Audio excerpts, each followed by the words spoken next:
Hey everybody, where'd the Rustang go? Oh, we moved the Rustang over here so we can get some stuff done underneath. So let's take a looky what we got cooking underneath. So first thing we did is we connected up the shifter linkage. We got the speedometer cable back up. We're gonna have to do something about this. We're gonna have to find some P-clamps. I'm just gonna fix those up with some P-clamps. The parking brake cable works. We have the exhaust bolted up on this side. No tailpipe. We're not going to run tailpipes light. Now let me show you what I found on Amazon. I found these reusable copper header gasket. Now these are 2.5-inch ones. I know, yeah, they're made in China, of course, but they look really nice. We checked the rear end fluid. The rear end fluid looks okay. What else we got? We got the headers. We're slowly knocking everything out of the list. We got the new radiator hoses on. We have the new aluminum radiator. We went ahead and painted the front of the aluminum radiator black so it doesn't stick out so bad. I guess we should have painted the drums because they rusted. We still need to take in, we got the other springs. My brother E-Boy is powder coating the original springs that were in the car. We're gonna have to get those springs out because the front suspension has never come back down properly. So right now we're gonna get the other exhaust pipe back up here, and then we are going to work on the U-joint. And I have a great story on the U-joint that we're gonna have to cover. The front U-joint up here where the transmission looks good, but the one back here was locked up. So when I come back, we're gonna start putting the rear U-joint in, and I'll go through the whole story about what size the U-joint is. You really need to measure. So while we're gonna get the other exhaust in, we'll come back and talk about the drive shaft and the rear U-joint. All right, let me go over what's going wrong with the drive shaft here. So this is a drive shaft out of the rusty Mustang, the Rustang. So this U-joint seems to be okay. It's got a grease fitting in it. We're gonna grease it up real good. And we had the caps black taped on here, and the U-joint won't turn. It's locked up, completely locked up. So what I had to do is I started looking up the U-joints on Rock Auto, because I kind of figured that this is going to be a pain in the butt to figure out what size this U-joint was. So up on Rock Auto, they don't have this U-joint listed. So let me tell you what I have figured out. I have my little cheat sheet of everything what I need to tell you all. So first thing is, this cap is like 1 inch, and it's got a inside retainer right there. This cap is 1 inch, and it has an inside retainer. The outside caps are roughly 1.7 inches, and in the listing they say they're 1.603, I do believe. So I started getting a lot of the measurements down, and what I came up with is, if you go to Moog Suspension Parts, then you go to Shop by Part, U-joints by size, it'll give you dimensions for all the U-joints. So this U-joint needs to be like 107, 107, 1 inch, 1 inch. From the overall dimensions is 3.22. From the clips inside, now that is not correct because I measured them from the inside, and then on the phone they told me that's the outside diameter. So there is also the phone number to Moog technical support. You push 1, then push 2 from Moog. And finally, after all the rigmarole, about 2 hours doing research and trying to figure out what's going on with this U-joint, this drive shaft looks like it comes out of a 59 to 60 Ford station wagon. Okay, you know, this car is a car that has been everywhere. So I have bought the U-joint, and I'll tell you the number. It's supposed to be a 505. So if we open up the U-joint, we have inner clips, the grease fitting. Here's the U-joint, and as you see, this joint, I mean, this cap has a place for groove. This one has a place for groove. These have no grooves. And if you take and measure it this way, that is definitely that size. And if you go this way, that is definitely that size. So if you all have a 65 Mustang and you do not know what size the rear U-joint is, you're going to have to get out your caliper and start measuring. Thank God I have a caliper, and I was able to measure all these dimensions to figure out exactly what I needed. And Moog's technical support was very helpful, because in the beginning I said that, hey, all the measurements are right except for this measurement here. And then I came back and said, oh, but you're supposed to measure from the outside to the outside, not the inside to the inside. Well, the website looks like you're supposed to be measuring from the inside to the inside.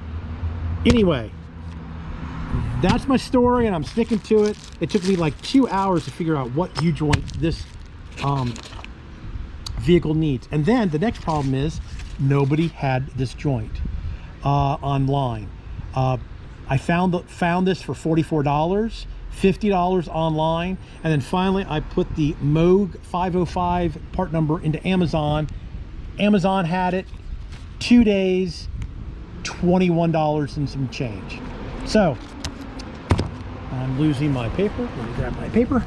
So if you have a 65 Mustang and you can't figure out the U-joint, it might be a 505. So we're going to get this installed. We're working on the car still. We have the other exhaust pipe on. We've been tidying up some of the brake lines, and it's getting very close to start. We're making some battery cables right now, but I need to get this U-joint in. I don't know if I'm going to film me getting this U-joint in or not. See, that cap just fell off.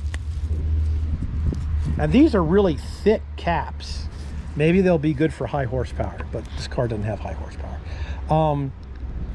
I guess I'll go ahead and show you how I get these U-joints apart. That'll be in the next video. Alrighty, well, we're in the back room. We're going to start putting the U-joint in. And I just noticed, I don't know what happened to my pocket screwdriver. Could you go get me a pocket screwdriver, please? So anyway, I'll use a big screwdriver. This is the retaining clip on this cap. This is the retaining clip on this cap. Somebody has welded this cap in here. Thank you very much. There is a weld from here all the way to here. I'm going to have to grind that weld down to get it out. But let me show you first step here. First step, you want to take a screwdriver and a hammer. And you want to go ahead and get down in here and pop these retainers out. We have new retainers, so I was going to try to... Can you put your hand down there and catch that retainer while it comes out? No? Almost. Almost. Okay, so there's one of the retainers. All right, this retainer, I have a feeling somebody has welded in, and I don't think I'm going to be able to knock it loose, but I'm going to try real quick. Up, it did. So let me flip this over. So there's the next retainer.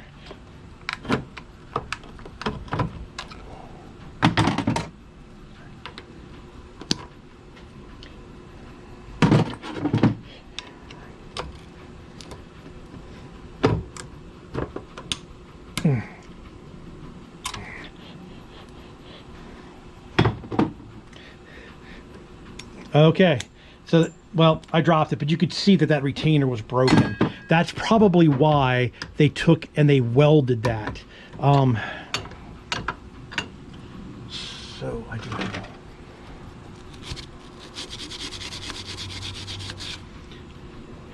All right, I'm probably gonna have to get a whizzer wheel in here, and I'm gonna have to cut that. But before that, I'm gonna show you how I do U-joints. It's kind of the old school way. Oh, this back room isn't big enough. Can you put your hand on that and hold Let me see which one we're doing. We're going to do this one. All right. So I'm going to show you how to get this apart. So I have the retainer clip out. So what you want to do is you want to take a big hammer and you want to smack this right here. And I have the other part of the U-joint laying on the vise. So then you can see this cap has now started to move.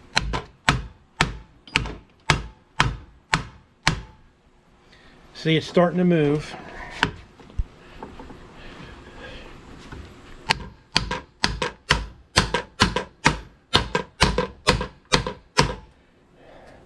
And now that cap's off. Even though there's plenty of grease, this one was locked up. So then what you usually do is you'd flip it around and you would do the same thing on this one. But unfortunately right now, that's the reason why that U-joint was locked up. This one had plenty of grease in it. This end does not. And you can see how the little bearings in there have worn grooves in there. That's why this joint was locked up. I do not believe I'm going to be able to get this out without cutting that weld. So let me get a whizzer and come in here and cut this weld, and we'll get this cap off. Alrighty, I'm just going to take my whizzer, which I know I don't have a guard on, but I have my safety protection on, and we're just going to come in here and we're just going to go ahead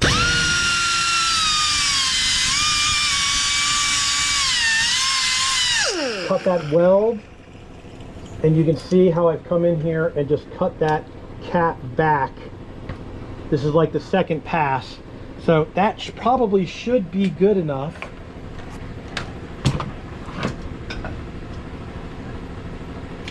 So now we're gonna bring the U-joint back around this way. Here, can you hold that end again with your other hand and film at the same time?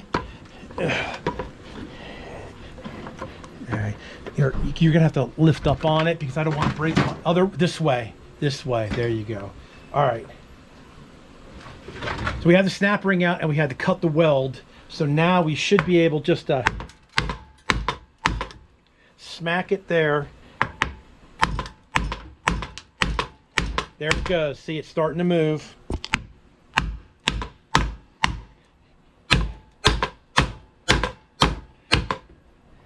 There we go. That is why the cap was locked up. It's all full of rust, and the bearings actually locked up on the shaft here. You can see how all these had grease, but this one has actually got marks and grooves where it's been rubbing. All right, so we got the old U-joint out. Excellent. So now we're just going to go ahead and wipe this down. I thought I have... Well, I guess I can use one of these. I usually have a wire brush, but I'll just use one of these cleaners. We'll just go in there and clean that, and we'll clean the other side out a little bit. Oh, could you hand me the U-joint? It's on the lunch bench there.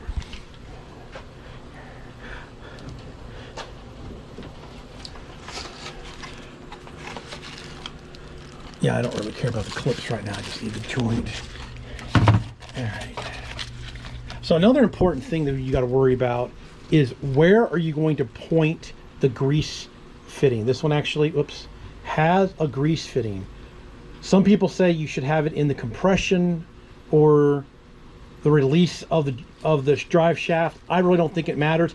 I think the only thing that matters is as long as you have it in there so you can get to it and grease it. That's the most important thing. So I think I'm going to put it in there this way with the grease fitting pointing toward the inside, because I think that is going to give us our best chance of... So right now what I'm going to do, I'm going to go ahead and pull the caps off. These are the caps that go on the rear end. I'm going to set them over here in a safe place.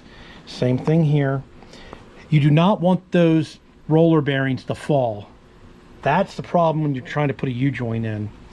So let's take this cap off. All right. Let's take this cap off. All right. You want to try to keep everything as clean as possible. All right, so if we put this U-joint in here like that, I think we will be able to get to that Yeah, I think so too. That thing. So let's see if this is the right size. It feels like it's going to be the right size. So in order to keep the roller bearings from falling out on you, what you want to do is you want to put the U-joint in here first, then line this up and make sure that it slides on without losing the roller bearings. Now there's several ways that you can do this. I've seen people use a hammer on this. I do not recommend using a hammer because that is not a good way to do it. Here, I want you to support the back of the drive shaft, keep the camera over here. So what we are going to do is we're going to actually use the vise. All right, you need to go that way a little bit. That's perfect. So we're going to use the vise, and we're just going to use the vise. Straight. It looks pretty straight. And we are going to put it in, and see there, it almost went all the way back in. All right, so there's the first one. So now we're going to set it back up here. We're going to take the second one, and we're going to slide the X piece of the joint out some. Try to keep it in the needle bearings, and then we're going to try to get these needle bearings started also. This one probably isn't going to do it because it's so let's see, there's that one. I already see a needle beginning to fall out on this side. We need to put that needle bearing back up. It is, oh man. All right, here, hold on, let me rotate this. There's not enough grease in this to keep these needle bearings in place. All right, will this come back out? All right. All those needle bearings are still in there. Can this come back out? This is not going to come back out. Okay, I'm going to need to go get a little bit of grease to put back in this other side of this U-joint to keep this U-joint from the rollers from falling out, because this is a very narrow U-joint. But so the next gist is you're going to take and line this one up in here, and you're going to use the vise to press it in. I need to go get some more grease. Let me go get some more grease, and we'll come back. Okay, this is about an hour later. I couldn't get the clip in the one side. I got the clip on the one side, and I kept trying and kept trying. So I took it back apart, and one of the roller bearings, which looks like this, fell down and wasn't letting me go where I needed to be. So I had to take it apart, put all the roller bearings back in. They fell down again. I had to put them back together again, but now I have got it. So now we're going to put the drive shaft in the car. This one is very difficult to do because this is very, very shallow here. So when you line your cap up here, this other side cap is moving around because you need to get them both started before you press them in. It was a pain in the butt. I finally got it. I've done these before. It feels good. We're going to grease the living crap out of it. We have the two other caps sitting over here hiding for the drive shaft, so we're getting ready to install it in the car. All right, we got it all together. We have greased the yoke to go into the transmission, so me and G Junior are going to walk out.